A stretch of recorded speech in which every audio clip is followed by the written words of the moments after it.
In this video, I will be describing what an oblique asymptote is and how to calculate it using multiple examples. An oblique asymptote occurs if the function has a numerator that is 1 degree higher than the denominator. It's linear and can be written as y equals mx plus b and is not horizontal or vertical. It's a line that your function approaches as x reaches infinity. Considering this function, x squared plus 4x minus 12 over x minus 6, we notice that the numerator is a higher degree because of the x squared. So therefore we do not have a horizontal asymptote, but we do have an oblique asymptote. So let's solve for that. Now to solve this using long division, because it's polynomials, we have to take this x and find what we can multiply it by to equal x squared. So using simple math, we know x times x equals x squared. So we put this x on the top because that's what we are multiplying by. Now we have to multiply diagonally. So I took x times x equals x squared and wrote it below. And then x times negative 6 and wrote it below here. Notice that I lined up these terms. Now instead of subtracting these two like we would do in normal long division, I changed the signs and combined like terms. Therefore x squared and negative x squared cancels out and leaves you with 4x plus 6x, 10x. And just like in long division, the negative 12 carries down. So we're left with 10x minus 12. Just like in the beginning when we had to find what to multiply x by to equal x squared, we now have to find what x can be multiplied by to equal 10x. So that's positive 10, therefore I put it up here next to the x we solved before. And just like we did with the x, we have to multiply diagonally. So 10 times x equals 10x, and 10 times negative 6 equals negative 60. So therefore I put it below.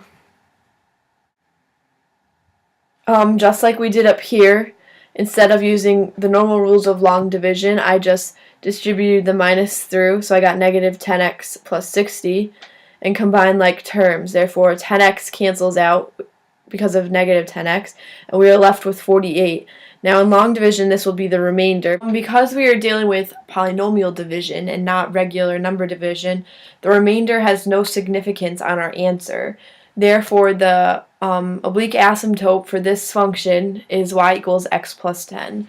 And that is the line the x will reach but never touch as it increases to infinity. Alright, so just like in the previous problem, we're going to set it up the same way and have the numerator divided by the denominator. Now what we first look for is what times x gives us x squared. So we solve for that. So just like before, I multiplied the x that we got on the top diagonally. So x times x equals x squared. X times positive 3 equals positive 3x. Now, like we did earlier, it's instead of subtracting the terms, we are going to add the opposites. So I added the opposites, which means that x squared plus negative x squared cancels, and I get x minus 3x, which left me with negative 2x, and then we just carry down the negative 5, which leaves us with negative 2x minus 5. So now we have to think what times x gives us negative 2x. So that equals negative 2, because negative 2 times x equals negative 2x. So I put negative 2 up here. And now we are going to multiply diagonally again. So negative 2 times x equals negative 2x. And negative 2 times positive 3 equals negative 6. So now instead of subtracting terms, I added the opposites. So negative 2x plus 2x cancels. And negative 5 plus 6 gives us 1 and adds the remainder. Because we're dealing with polynomials, we ended up with x minus 2. The remainder does not have any significance, so our oblique asymptote for this function is y equals x minus 2.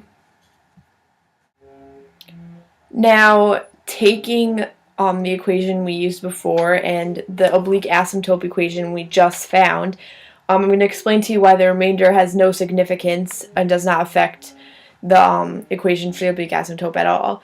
Now, if we write what it would look like if we did take an effect of the remainder, it'd be x minus 2 plus 1 over x plus 3. Now, if we think about it in terms of x increasing to infinity, as x gets larger, this fraction will get closer to 0, so it will have virtually no effect on the equation y equals x minus 2. Therefore, we don't really take an account of the remainder. So the important things to remember is finding the oblique asymptote only works if the numerator is exactly 1 degree larger than the denominator.